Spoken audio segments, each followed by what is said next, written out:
Azizlar, Shvetsariyaga ishlashga kelmoqchimisiz? Videoni oxirigacha ko'ring. 3 ta etapda Shvetsariyaga kelib, ishlab, hattoki qopga tushish yo'llarini o'rgataman.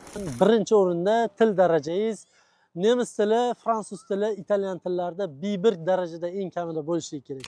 Ikkinchisi, o'z ishingizni mutaxassisi, ya'ni hunaringiz bo'lishligi kerak qo'lingizda. Zamonaviy hunarlar bo'lsin, hattoki o'zimizni hunarmandchilik, qurilish kasbi bo'ladimi, boshqa hunarlar bo'ladimi, o'zingiz ishingiz mutaxassisi bo'lishingiz kerak. Ikkinchisi, mana bu sayt orqali ro'yxatdan o'tib, o'zingizga mos ishni topishingiz mumkin.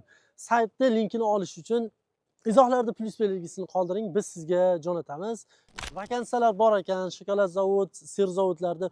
Bunaqa yolg'onlarga ishonmang, hech kimga vakansiya uchun oldindan pul bermang, chunki sizdan olinayotgan pullar hammasi mashinniklarga ketadi. Videoni Shvetsariyaga kelmoqchi bo'lgan, Yevropaga ishlashga kelmoqchi bo'lgan yurtdoshlarimizga, yaqinlarimizga jo'natib qo'ying. Salomat bo'ling. Shvetsariyada ko'rishguncha azizlar.